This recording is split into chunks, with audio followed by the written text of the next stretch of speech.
Hello Brian, আসসালামু আলাইকুম। ভিডিওটা শেষ পর্যন্ত দেখে যান, তারপর আমি কিছু কথা বলতে আসছি। সৌদি আরবে এক আদালত হয়েছে। আদালতে দুই ভাই ঝগড়া করছে। এক ভাই বলছে মাকে আমি রাখবো, আরেক ভাই বলছে না মাকে আমি রাখবো। দোনো ভাই ঝগড়া করছে মাকে ঘরে রাখার জন্য। এরপর এক ভাই মাকে নিয়ে চলে যাচ্ছে, আরেক ভাই মাটিতে গড়া দিতে দিতে অবস্থা খারাপ। সৌদি আরবে আদালত হয় মা বাবাকে ঘরে রাখার জন্য, আর আমাদের দেশে আদালত হয় মা বাবাকে ঘর থেকে বের করার জন্য। ঠিক কিনা যুবক, তোমাকে বলছি, তোমার বন্ধু তোমার আপন নয়, তোমার বউ তোমার আপন নয়, তোমার শ্বশুর শাশুড়ি তোমার আপন নয়। এই পৃথিবীর বুকে আপন হলো তোমার মা এবং তোমার বাবা। করোনা আসার পরে প্রমাণ করে দিয়েছে কে আপন। এক মেয়ে তার মাকে ফোন করে বলছে, মা আমার স্বামীর করোনা হয়েছে। মা বললেন সাবধান, তার কাছে যাবি না, আমি সকালে সিএনজি পাঠিয়ে দিব, তুই টপ করে সিএনজিতে উঠে যাবি। এটার নাম দুনিয়া, এটার নাম দুনিয়া। করোনা হওয়ার পরে বন্ধুর কাছে যায় নাই, করোনা হওয়ার পরে শ্বশুর শাশুড়ির কাছে যায় নাই, করোনা হওয়ার পরে স্বামী স্ত্রীর কাছে যায় নাই। কিন্তু করোনা হওয়ার পরে এখনো ইতিহাস আছে, মা তার ছেলেকে গিয়ে চুমু খেয়েছে।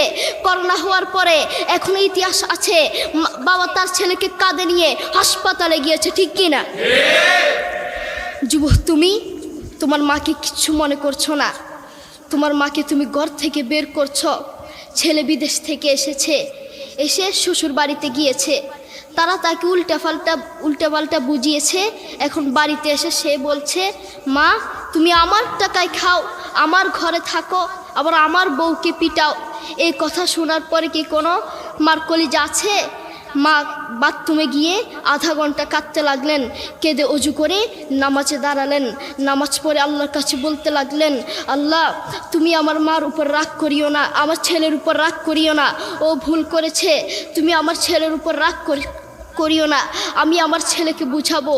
এরপর মা গিয়ে ছেলেকে বুঝাচ্ছেন, বলছেন বাবা তুমি আমাকে বের করে দিবা, সমস্যা নেই, তুমি আমাকে বের করে দিও, কিন্তু আমার একটা স্বপ্ন আছে। ছেলে বললেন কি স্বপ্ন বলেন? মা বললেন তুমি বাজারে গিয়ে একটা পাকা আম নিয়ে আসবা, এসে তোমার বুকের উপর রাখবা, সকালে উঠে ওটা আমি খাবো।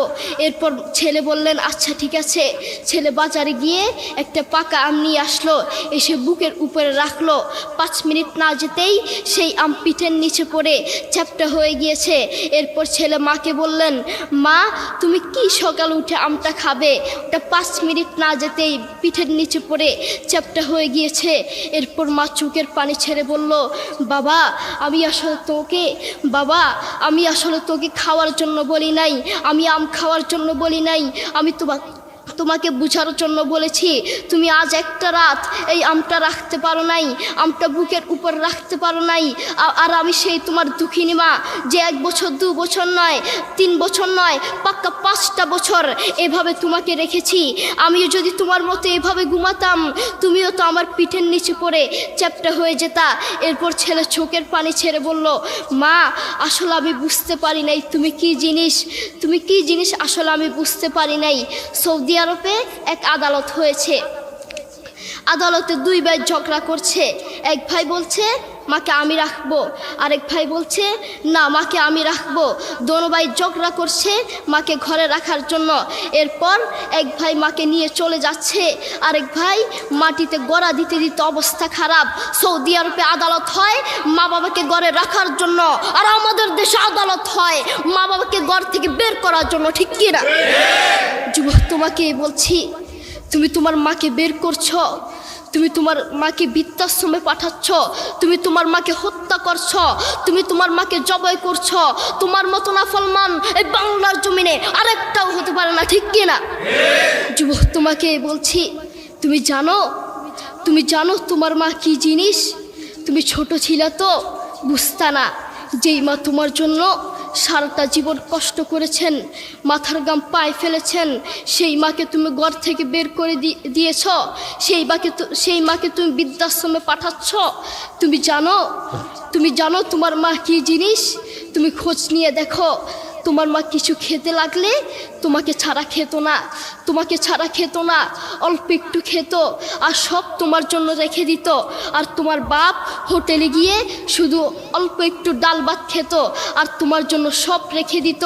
তোমার মার তোমার প্রতি এত মায়া, তোমার বাবার তোমার প্রতি এত মায়া, সেই বাবাকে তুমি ঘর থেকে বের করছো, সেই মাকে তুমি ঘর থেকে বের করছো, বৃদ্ধাশ্রমে পাঠাচ্ছ।